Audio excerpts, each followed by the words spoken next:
Good evening, and welcome back once more to Inoffensive White Guy, reading aloud with a pipe.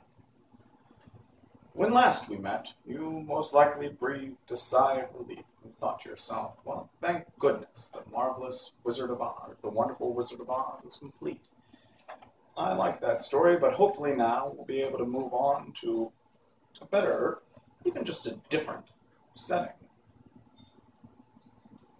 What you didn't take into consideration is that L. Frank Baum wrote many books set in the land of Oz, many involving some of the same characters, as you will surely find out over the course of the next several months. So join us once more as we go back to the marvelous land of Oz, in L. Frank Baum's sequel to The Wonderful Wizard of Oz, entitled The Marvelous Land of Oz.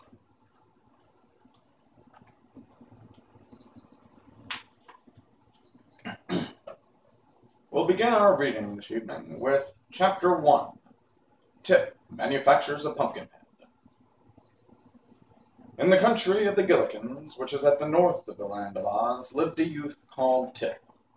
There was more to his name than that, for old Mombi often declared that his whole name was Tipitarius, but no one was expected to say such a long word when Tip would do just as well.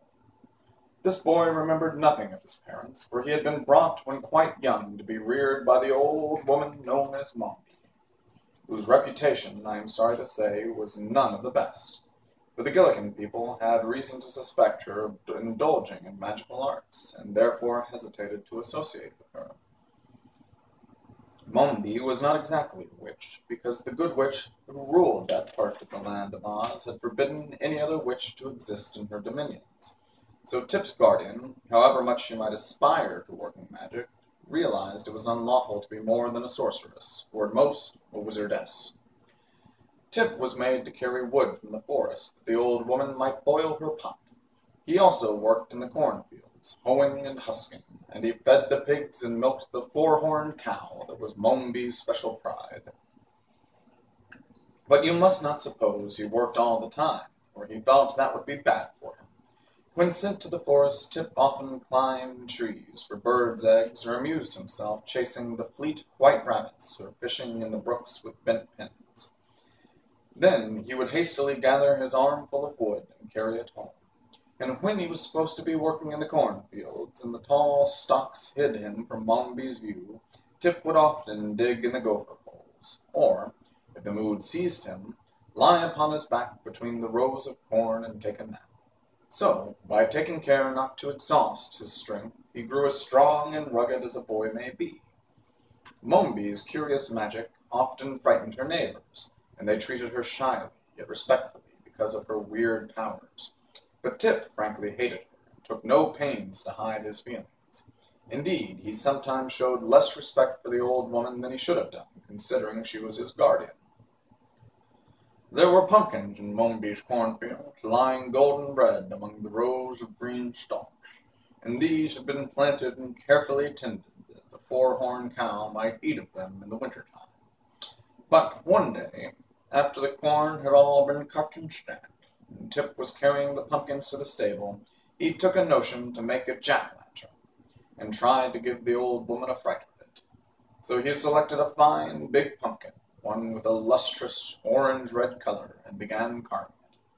With the point of his knife he made two round eyes, a three-cornered nose, and a mouth shaped like a new moon.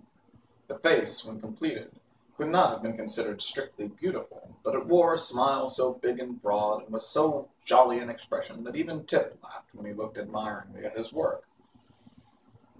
The child had no playmates, so he did not know that boys often dig out the inside of a pumpkin jack, and in the space thus made put a lighted candle to render the face more startling. But he conceived an idea of his own that promised to be quite as effective. He decided to manufacture the form of a man, who would wear this pumpkin head, and to stand it in a place where old Mombi would meet it face to face. "And then," said Tip to himself with a laugh, "she'll squeal louder than the brown pig does when I pull her tail, and shiver with fright worse than I did last year when I had the ague." He had plenty of time to accomplish this task, for Mombi had gone to a village to buy groceries, she said, and it was a journey of at least 2 days. So he took his axe to the forest and selected some stout, straight saplings, which he cut down and trimmed of all their twigs and leaves. From these he would make the arms and legs and feet of his man.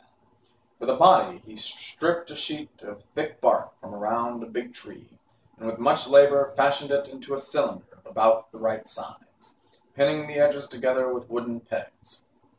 Then, whistling happily as he worked, he carefully jointed the limbs and fastened them to the body with pegs whittled into shape with his knife.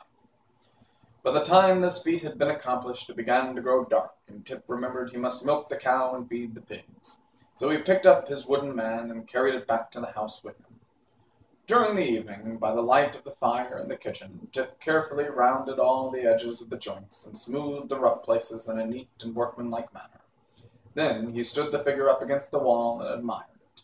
It seemed remarkably tall, even for a full-grown man, but that was a good point in a small boy's eyes, and Tip did not object at all to the size of his creation. Next morning, when he looked at his work again, Tip saw he had forgotten to give the dummy a neck, by means of which he might fasten the pumpkin head to the body. So he went again to the forest, which was not far away, and chopped from a tree several pieces of wood with which to complete his work. When he returned and fastened a cross-piece to the upper end of the body, making a hole through the center to hold upright the neck.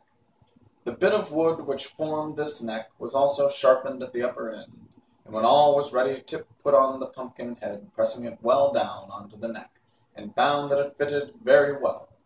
The head could be turned to one side or the other as he pleased, and the hinges of the arms and legs allowed him to place the dummy in any position he desired. "Now that," declared Tip proudly, "is a really very fine man, and it ought to frighten several screeches out of old Mombi. But it would be much more lifelike if it were properly dressed." To find clothing seemed no easy task, but Tip boldly ransacked the great chest in which Mombi kept all her keepsakes and treasures, and at the very bottom he discovered some purple trousers, a red shirt, and a pink vest, which was dotted with white spots.